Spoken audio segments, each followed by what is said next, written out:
استودیوی رادیو آزادی از پراگ همراهی میکنم. در ابتدا سرخطی چندی از خبر و گزارش‌های برنامه. عملیات به ضد قانون شکنی و با نقض حقوق مهاجران در روسیه، نیروهای عمان به بازارهای لوبلینا در مسکو یورش بردند. سوری نیسا جورایی و همسر محمد علی حییت، یکی از رهبران حزب ممنوع نهضت اسلامی، میگوید شوهرش را در زندان عذاب و شکنجه میکنند. دیگه منم گفتم که خیلی بعد این صحبت ممکن شما را با لک تکوب کنند و گفت دیگه برای من فرق نداره. یک خبرنگار هلندی میگوید ملا عمر، رهبری طالبان که سالها کجا بودنش معلوم نبود، در افغانستان در نزدیکی یک پایگاه آمریکایی زندگی میکرد. تفصیل خبرها. روز 11 مارس در بازداشتگاه شهر خوجند محاکمه دادگاهی متهمان به تشکیل آشوب مرگبار در زندان رقم 3 در همین شهر شروع شد. در کرسی گمانبران بیشتر از 30 محبوس نشستند. اختیار شادیف، وکیل دفاعی که برای حمایت از حقوق زندانی‌ها از جانب دولت تعیین شده است، از این پیشتر در صحبت با رادیو آزادی گفت جزئیات پرونده را آشکار کردن نمیتواند چون که آن مهری مخفی دارد. مرافعه 4 ماه بعدی آشوب شروع شد. در این آشوب در شب 7 و 8 نوامبر 25 نفر از جمله 23 زندانی کشته شدند، از جمله 2 پاسبان زندان هم. مقامات گفتند که گروه زندانی ها با هدف فرار از زندان آشوب برداشتند. برخی از رسانه ها با تکیه به نزدیکان زندانی ها نوشتند که بیرحمی و لطوکوب محبوسان از جانب پاسبان ها سبب سرزدن آشوب شده است. نیروهای ویژه وزارت امور داخلی روسیه از بامداد همین روز بعد تفتیش مرکزهای تجارتی مسکو و صدوات در ناحیه لوبلینا شروع کردند که در آنها هزاران مهاجر تاجیک هم کار میکنند. خبرگزاری‌های روسیه می‌نویسند در جریان عملیات مهاجران غیر قانونی و عنصرهای جنایی را می‌جویند. مهاجران تاجیک میگویند صدها نفر بی اساس دستگیر شدند. مومن احمدی گزارش می‌دهد. بامداد روز 11 مارس نیروهای مخصوصی روسیه برای احاطه مرکز تجارتی مسکو آمدند. صدها نفر از ماموران عمان در مدت کوتاهی به مرکز تجارتی وارد شدند و به تفتیش مهاجران شروع کردند. امیر، یک عربکش تاجیک این ویدیو را فرستاد، میگوید نیروهای عمان صدها نفر از مهاجری تاجیک ازبک را دستگیر کردند. در این ویدیو دیده می شود که چگونه مهاجر را دستگیر میکنند و دشنام میدهند. دهها اتوبوس را هم برای بردن مهاجران بازداشت شده آوردند. به قول امیر، نیروهای عمان مهاجران را با زور به اتوبوس می انداختند و می بردند، نابسته به آنکه سند داشتند یا نه. مهاجر دیگری که این ویدیو را به رادیو آزادی فرستاد میگوید مردم زیادی در بیرون از در بازار ماندند و نمیدانستند چی کار کنند.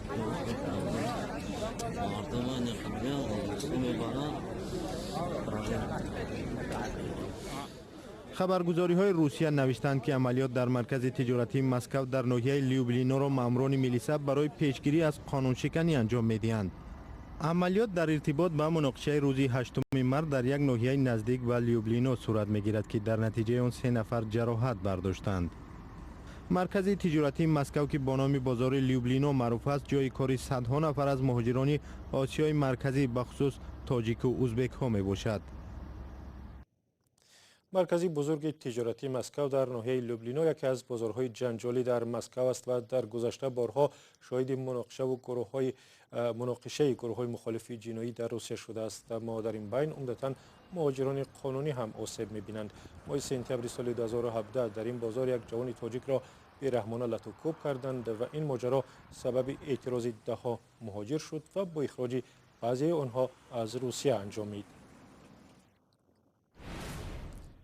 و بیننده ارجمند، در این فرصت برنامه شما را به تماشای بخش سوم سلسله گفتار ریگ اومو دعوت میکنیم که در کانال آزادی ویدیو در یوتیوب و صفحه رادیو آزادی.org امروز نشر شد. اگر دوست دارید تاریخ هستید پس این برنامه را حتما تماشا کنید. سوال و نظرهای خود را هم بفرستید، در برنامه‌های بعدی پاسخ میدهیم.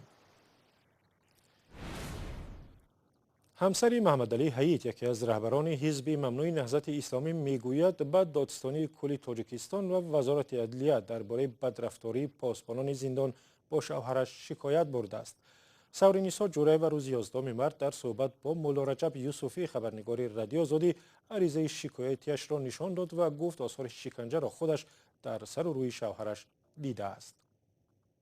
ما هم روزی نهمی وی رفتیم و خرید داشتیم. شوهرم اما هنگام ملاقات شکایت در وی داشتن همو شکنجه که در درنی هم جمع کردن بسیارتر. بعد شکنجه را همان معاونی اولی هم شریپوف بدیان و یا شکنجهش میکردن. برای چی شکنجه میکردن؟ شکنجه از اون حساب که شما زیدی نهضت سخن کنی در نزد کامیرا و زیدی رئیسی نهضت کبیری و با سخن کنی که مثال من تروریستو را در نهضت خودم جمع کردگیم، قطعی تروریستو همکاری دارم.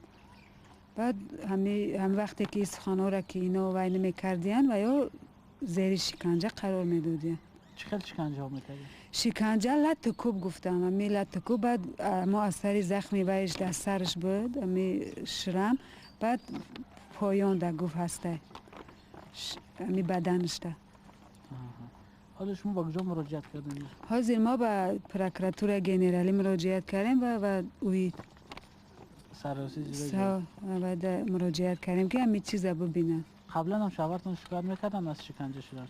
نه راستی نمیکردن. برای همین من سوال دادم که برای چی ما هر وقت می آمدیم و نمیکردیم و یا گفتن که من گفتم که بهبودی میشه و ما را جواب میتیم بگنایم که روز به روز زیادتر شکنجه کردن. برای همین بعد با روز همین 6 فوریه سکته دل گرفته بودیم. 10 شبانه روز گفت در حالت وزنین گرفتار بودم. هیچ کس به ویم نرسید، رسیدگی نکرد، دارو و درمان هم نکردن.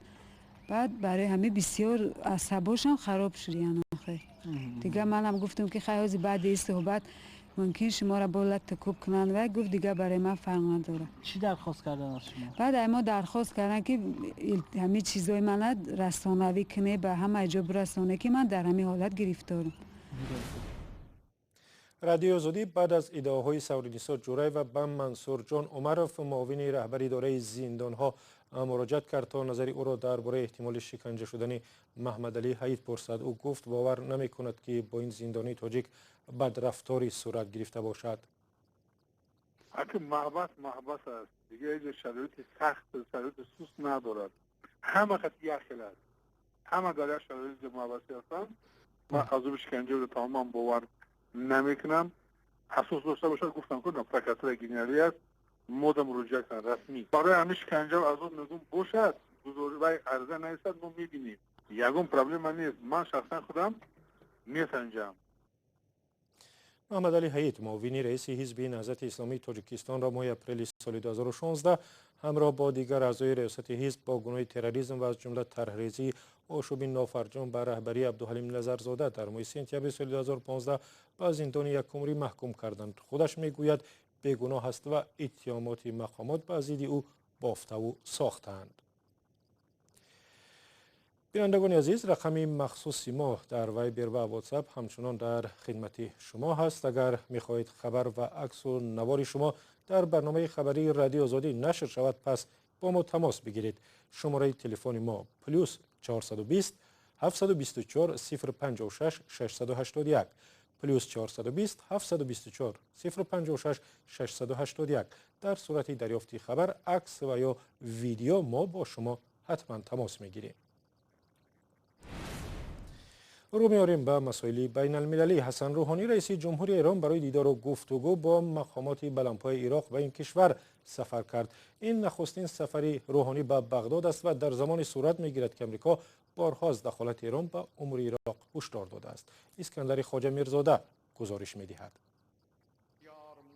پرزیدنت ایران حسن روحانی برای اولین بار با سفری رسمی به عراق وارد شد. ایالات متحده آمریکا از عراق درخواست دارد که روابطش با ایران را محدود کند. عراق که از واشنگتن کمک مالی و نظامی دریافت می کند، سعی دارد در روابطش با ایالات متحده آمریکا و ایران موازنت برپا نماید. روز یکشنبه وزیر کارهای خارجی ایران محمد جواد ظریف در بغداد با وزیر کارهای خارجی عراق محمد علی الحکیم ملاقات کرد. در پایان گفتگو وزیران به خبرنگاران تفصیلات دادند. بسیار خوشحالیم که روابط ایران و عراق بدون دخالت خارجی ها روابط مستحکم و گسترده بوده و انشالله در سفر فردای ریاست محترم جمهوری این روابط مستحکمتر و گسترده تر خواهد شد. وزیر عراقی گفت که محو گروهی دهشت افکن دولت اسلامی از هدفهای اساسی عراق به حساب می رود. ما به طور مفصل مسئله سوریه را بررسی کردیم. ما آشکار کردیم که جانبدار محو گروهی دهشت افکن دولت اسلامی یا خود داعش و دیگر گروه‌های تروریستی در سوریه هستیم. ما همراه تلاش داریم که سوریه کرسیش در لیگ کشورهای عرب را بازپس گیرد. تهران در عراق یگان نمایندگی نظامی ندارد، ولی اکثر اهالی این کشور پیروی مذهب شیعه بوده تحت تأثیر ایران قرار دارند. بر علاوه ایران گروه‌های نیمه نظامی شیعه را که در عراق فعال می باشند دستگیری می کند. طبق بعضی حساب‌ها شماره این گروه‌های نیمه نظامی به 150,000 نفر برابر است. در عراق تخمیناً 5200 نظامی ایالات متحده آمریکا مستقر می باشند که وظیفه اصلی آنها پشتیبانی و تمرین ارتش عراق است.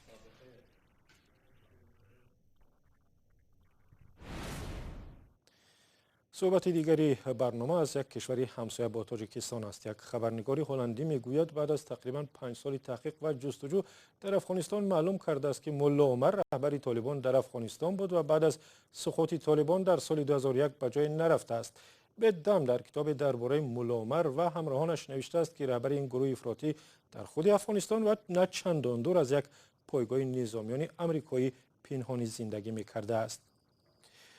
همکارم عبدالله شور این خبر را پیگیری کرد و حالا در استودیو با ماست. عبدالله، و این خبرنگار واقعا برای ثابت کردن ادعاهایش چه دلیل‌های آورده است؟ ژورنالیست هلندی بدم در کتاب با نام زندگی مخفی ملا عمر میگوید برعکس گفته‌های مقامات آمریکایی و افغان، رهبر سابق طالبان هیچگاه در پاکستان پناه نبرده است.